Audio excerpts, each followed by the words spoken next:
All right, so standard deviation is a new thing that we're going to talk about today, which ends up being one of the main core things of our entire class.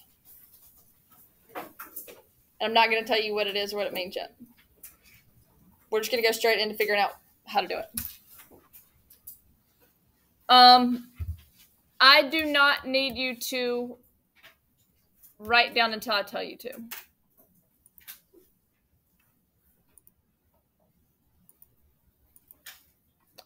All right, so I'm giving 6 numbers.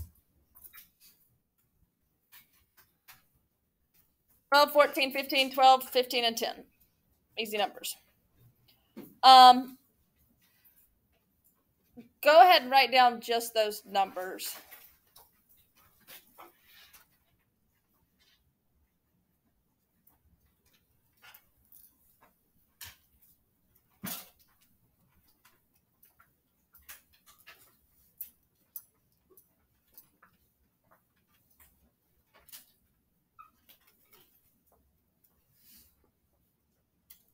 I want you to understand, first of all, how average works.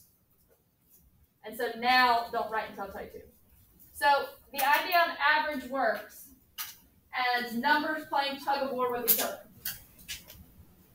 So my first 2 numbers are 12 and 14. So if I've got, I'm going to erase this, but if I've got a dot at 12 and a dot at 14 and they're playing tug of war with each other, where's the middle of that row? At 13.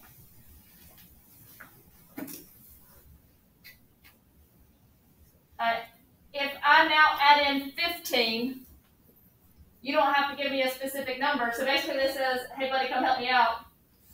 You're going to pull all the way from back there. What's going to happen to 13? It's going to go up. That 15 is going to help it out a lot. Then I bring back in another 12. Is it going to pull it all the way back 13? No.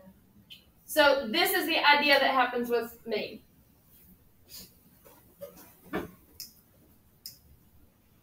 So now I'm going to draw all the dots. Again, still don't write anything yet. So 12, 14, 15, 12, 15, and 10. So when we just had 12 and 14, the middle was 13 because 12 pulled it down 1, 14 pulled it up 1. Right? That's easy, right? So the way you always find where the middle of the rope is so that the pull going each direction is equal, because where it equals out is where it stops. So it was down 1 and up 1, but now when I add in 15, I add in another, pull it up twice. So it's gonna, the center of that is gonna adjust now and not be 13 anymore. So it's gonna adjust to where the pull that 14 has this way plus the pull that 15 has this way is equal to the pull that 12 has down. So with these numbers, I think the center is 13. I made this one pretty obvious. So the mean is 13. So this has a pull of down 1, a pull of down 1, pull of down 3, pull of up 1, up 2, up 2. So that the whole pull up is how much? The whole pull down is? That's literally the math behind why mean is the mean. Like it's wherever it settles to where the pull up and the pull down level out. So when that rope stops pulling both ways. So this is what we're going to consider with standard deviation. So standard deviation is how much it deviates.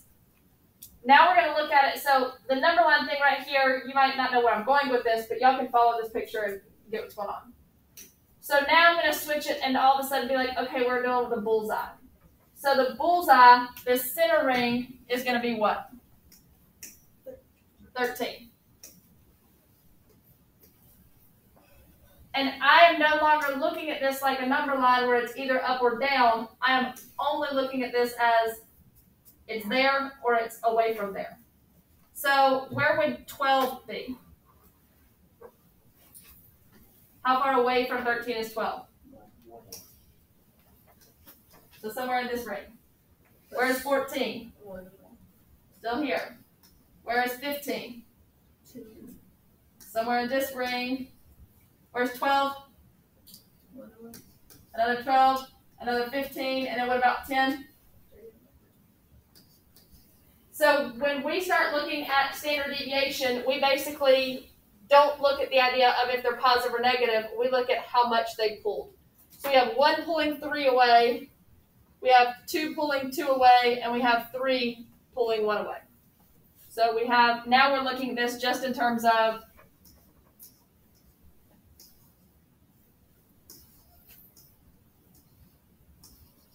that, right? So these are how much things are pulling it.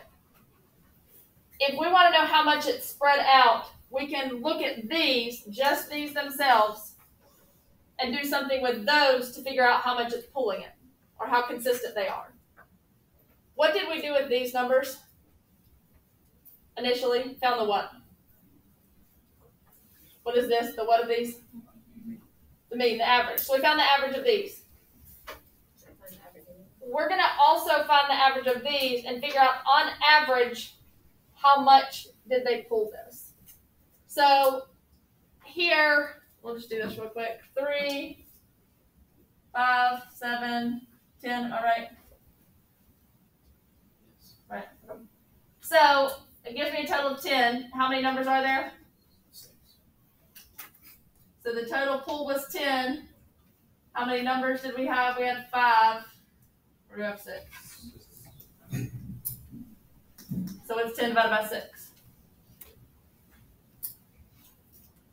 5 over 3, which is what? 1 2 3. Wait, sorry, where'd you get the 10? Added those up. No. So 1 2/3. So on average, so that means if I were to take all of their pulls and split it equally among each of them, they would each be pulling 13 1 2/3 spaces, or numbers. Everybody go with me? That is the whole idea of everything that consists of standard deviation. Trying to Google or search what standard deviation is, they're going to give you a definition, and nobody explains it this way, and I think this makes a lot more sense of what's actually going on. So go back to your paper, and we're just going to put the numbers. So I'm just going to write them in order going straight down. So it was 12, 14, 15. I don't remember what came in order after that. 15, 12, 15. All right, so we got to start out with all of our numbers. What's the next thing that we did? I gave you those numbers, and then we found what? Found the average. I've given you this a couple times, but just write X with a bar over it is literally called X bar, which is the sample mean. Well, is the sample mean going to change? The sample mean is the sample mean. So what was the mean?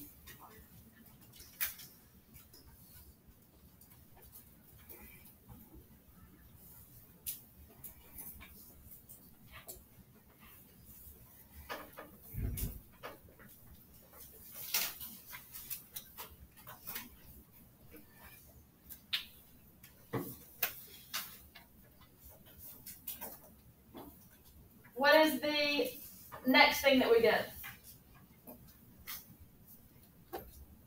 We looked at how much is each number pulled. So let's call these, you don't have to change yours. If these are called X's, mathematically I can write kind of an equation to go here to get these numbers. What did I do to get -1?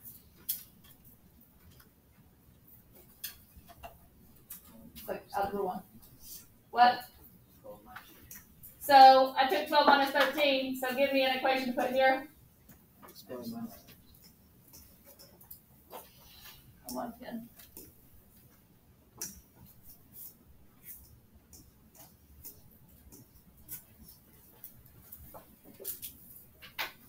And so this is what we actually did on that page. This is -1, 1,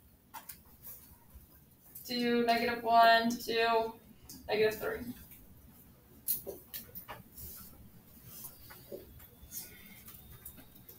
Now, this is the basic idea of what is going on here, but that is not mathematically the direction, the way we do it.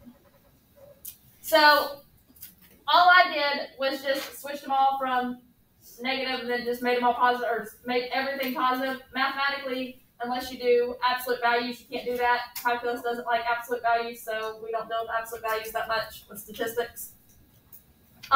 What's another way that you can get rid of the negatives? Mathematically, what's a way to get rid of a negative? Every time you do what, something, it becomes positive. Other than absolute value. squared. Multiply by itself or square it. So we're taking this column and square it.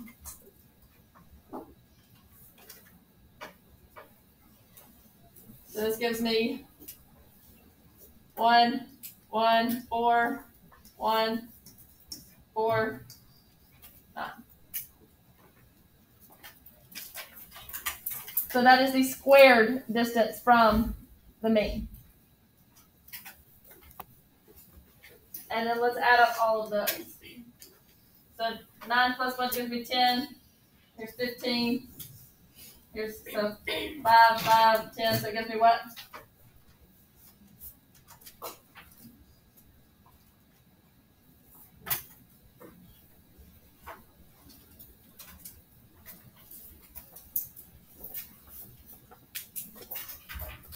So in theory, I want to take that and do what with it? So if I add them all up, the squared distances away is 20.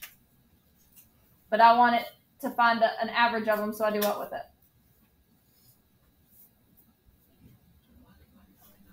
Divided by how many numbers there are. This is the one funny thing that I'm only going to kind of be able to explain right now. We just took a sample of numbers. So like, let's say we had this giant bucket of numbers.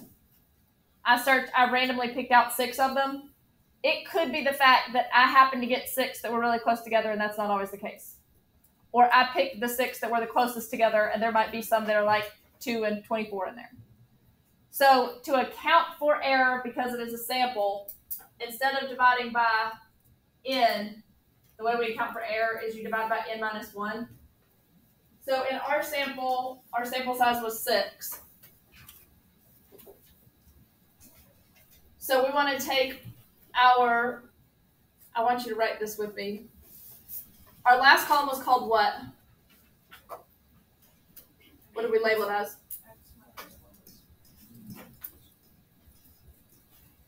I took that whole column and added it up. Do you remember the math symbol that we used for the sum of? I took the sum of all of those,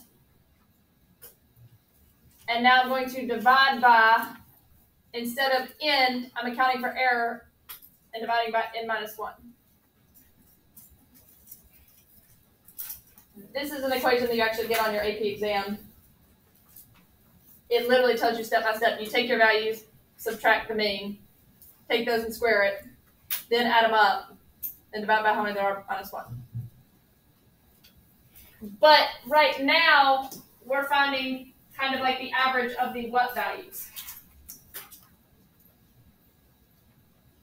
Are we talking about the average of the distances right now? We're talking about the average of the squared distances, so we want to undo that at the end, which means you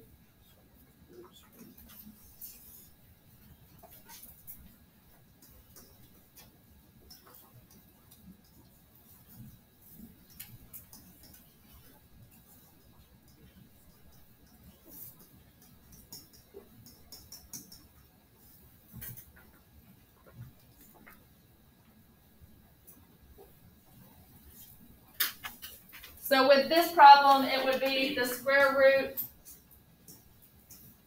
and I'm writing 6 minus 1, even though I obviously know that that's 5, because I want you to see that you're subtracting there.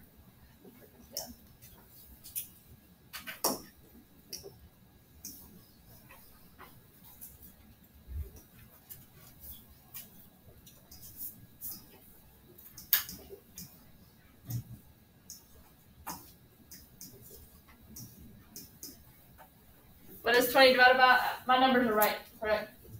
What is 20 divided by 5? 4. What's the square root of 4? 2. So when we found that the other way we got 1 2/3, here we've made the adjustment for the fact that there might be a random error.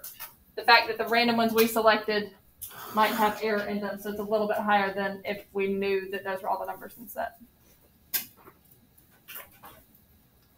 And go ahead and write, this is just called lowercase s.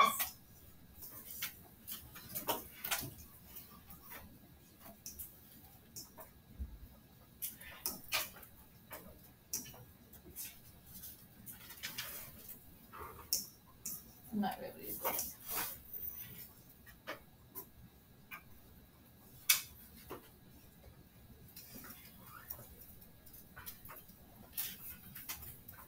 Super quick. Gonna give you a couple numbers. Find the standard deviation. I'm making up number. Let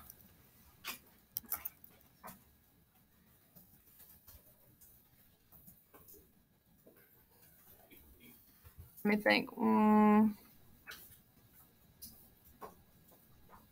We'll just do super easy.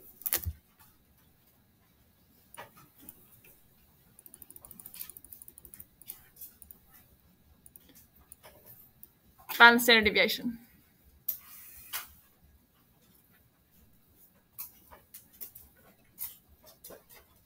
If you have a graphing calculator, I mean, I understand that you can do this on your phone, that's fine. But if you have a graphing calculator, I need you to get it out now.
What's your mean?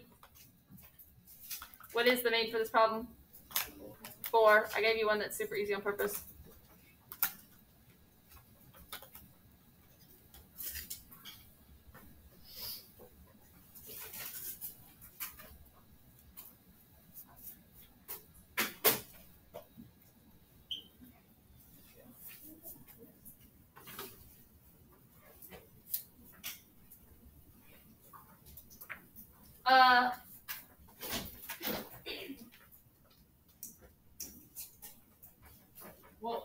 did I want to do the same order I did. 3 what?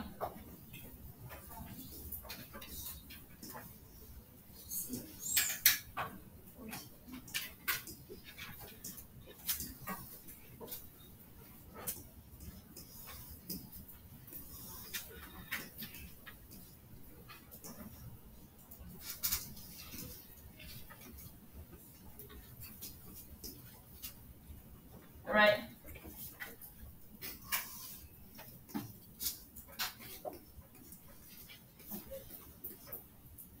What's my total? What am I dividing 10 by? 4. And divided by 4 gives me what? What? 2.5.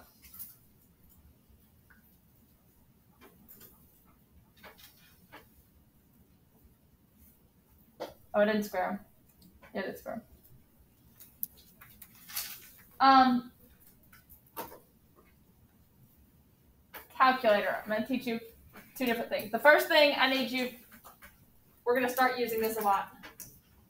I don't have the calculator emulator on mine right now because it won't let me use it. I have 4 people I need to get a calculator though.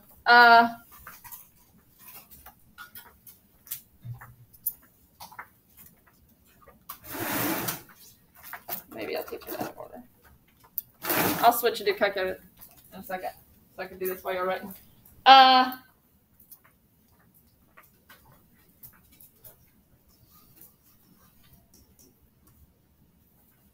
Which center or spread? Write that down. Which center or spread?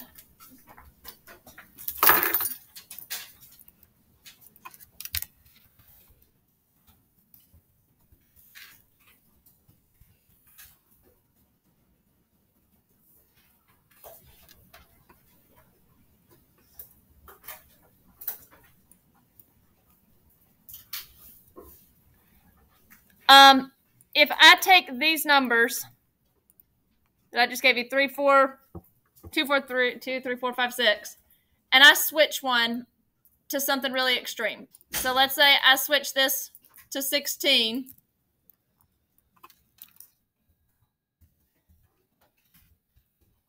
Does the mean change? Yes. Does the median change? No. What kind of graph would best represent, what is one vocab word for shape that would best represent this is becoming more what? I mean, I only have 5 numbers, but if I switch it from 6 to 16, it looks more what? You've got one really far over here, so it'd be right skewed. I mean, I could add more numbers in there, but that's the idea that's happening. Skew is happening to the right. So if it is skewed, which one is least affected by that skew, mean or median? Median. What's another thing you could call this one point right here, possibly? An outlier. So if there is skew or outliers, I usually say skew or extreme outliers. Sometimes little outliers might be okay.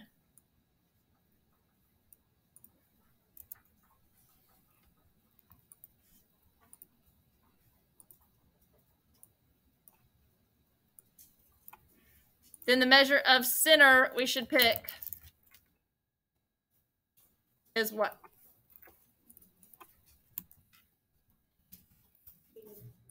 Median.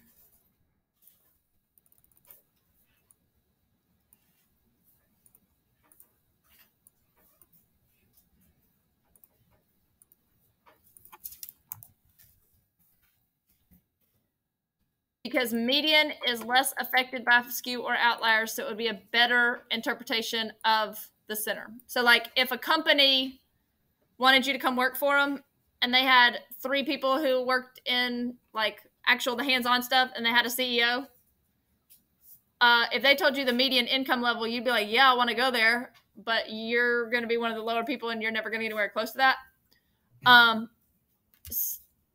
So median would have been a better representation of the center for that group. If it is,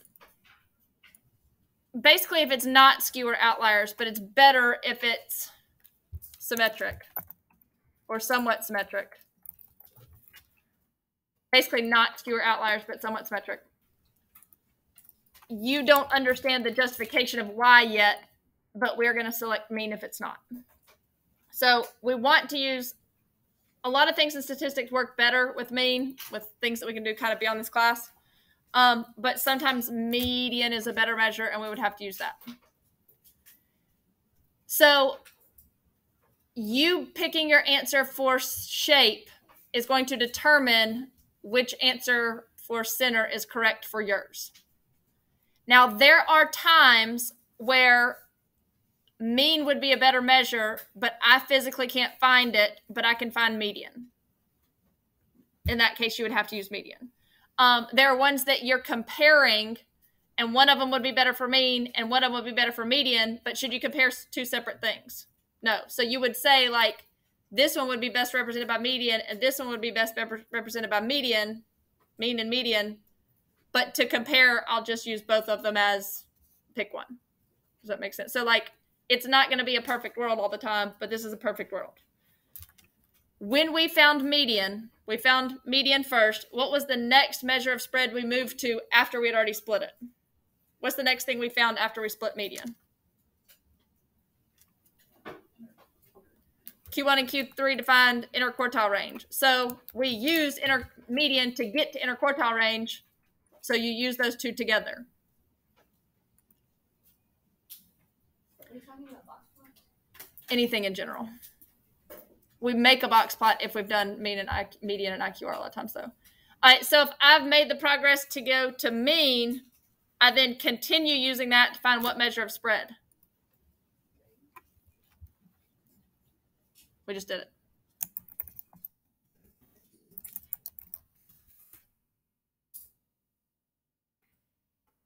So now there is a correct measure of center and a correct measure of spread to use when you're doing socks, all originating based off of the shape you choose. So we've dealt with a lot that I'm like, I would take it as bell-shaped, or I would take it as skewed one way. It doesn't matter which one you pick if you justify it, but you've got to stick to that one for the rest of it. Draw 3 super basic graphs, right skewed, left skewed, and symmetric.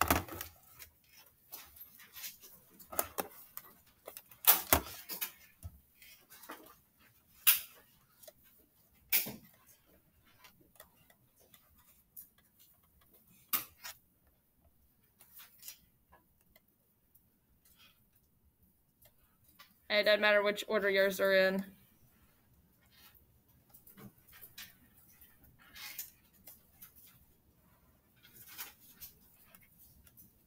It doesn't look obvious.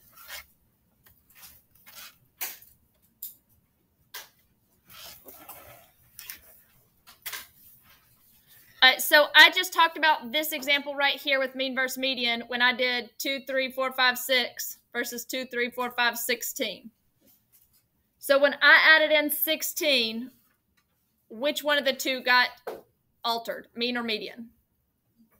Mean. And mean would have gotten pulled which way? To the right. Do colors here.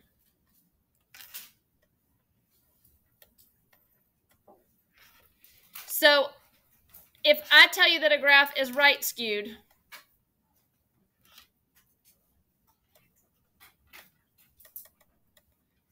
you might not be able to come up with the information of exact numbers, but you could tell me just based off of that the mean is bigger than the median.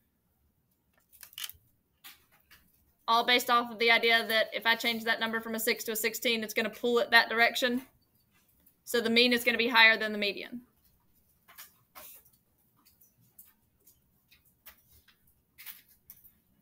If I put a CEO in my company's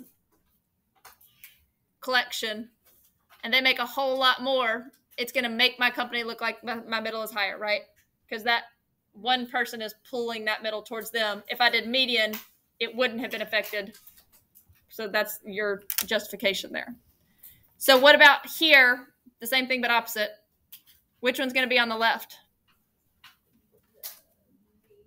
Because mean's going to get pulled more to the tail versus the median that's going to be this way somewhere.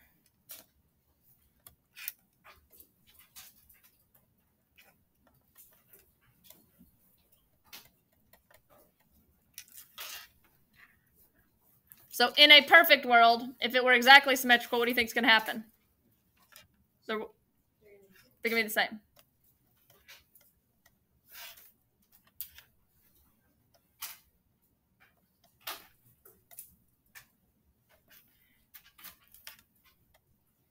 Now, does that mean they have to be perfectly? No, but they're going to be close. You'll definitely expect to see AP exam questions about this, but we get into a lot more detail with it, and it comes up a lot, but you need to know the relationship of it.